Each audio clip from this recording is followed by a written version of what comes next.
This ABC 15 News Update is sponsored by Sanderson Ford, America's best-selling Ford dealership.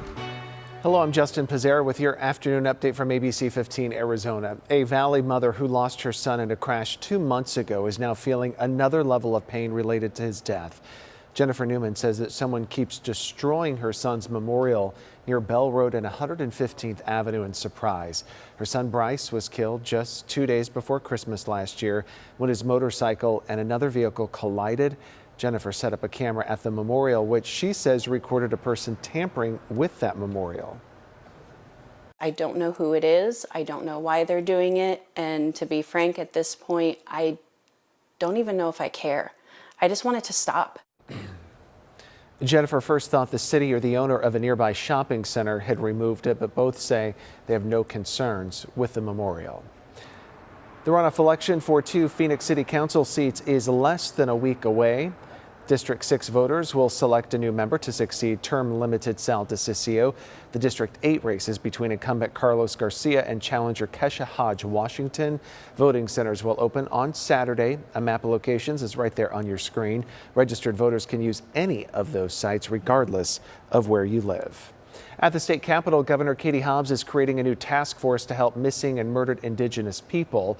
The task force will work with state, federal, and tribal agencies to reduce and end violence against Indigenous people in Arizona. The latest data from the FBI shows that there are about 200 Native Americans missing from New Mexico and the Navajo Nation. According to the CDC, murder is the 3rd leading cause of death for Indigenous women.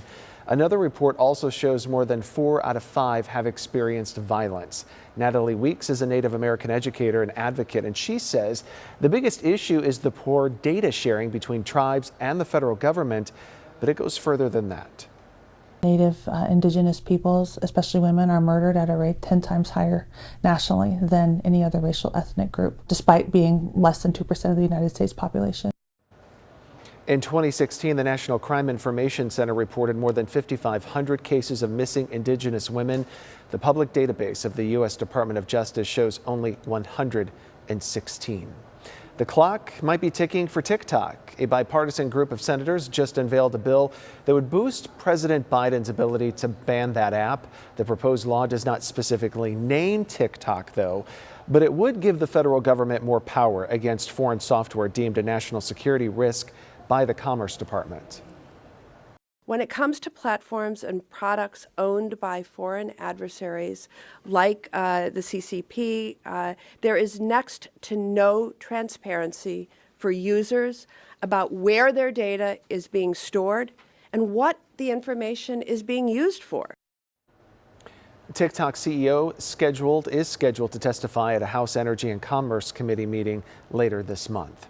Thrillist is out with its list of the coolest small cities in America, and Flagstaff made the cut. Other spots mentioned: Portland, Maine, Bend, Oregon, Bloomington, Indiana, and Fort Myers, Florida, just to name a few. Tonight is Kevin Durant's first home game with the Phoenix Suns over for the Footprint Center. The Suns stand at number 4 in the Western Conference Finals, and this could be 4 wins in a row tonight with KD. Head coach Monty Williams says tonight's game is just another chance to get a win, while Kevin says that he can't wait to play in front of the hometown crowd. Tip-off tonight is at 7 o'clock. Time for your most accurate forecast. I'm meteorologist Iris Hermosillo. We'll see a few more breaks from those clouds today, but we do still have some flood alerts to talk about, even though we're not tracking any rain in that immediate forecast, certainly not anywhere near the valley. But we've got snowmelt and runoff that's still leading to flooding in the Tonto Basin. That flood warning remains in effect until 9 o'clock Sunday morning. And then you'll notice we still have a flood warning for the Salt River in Mesa and in Tempe as they continue to release water from the Granite Reef Dam further up the stream. So it's an area to be aware of, as there could be some flooding in that area of the Salt River. Otherwise, mostly clear conditions in the valley this morning, becoming partly cloudy this afternoon, but staying dry. Today, warmer, breezy too. The high reaching 76. Gusts could peak near 20 to 25 miles an hour. Then tomorrow, even higher. And by Friday, we could be talking the first 80s of the year in Phoenix, with Phoenix topping out at 82. It'll get warmer through the weekend and into next week too. There is a chance for showers, though, in northern Arizona this weekend into next week.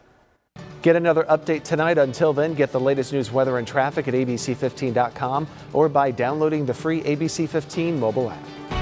This ABC 15 News Update is sponsored by Sanderson Ford, America's best-selling Ford dealership.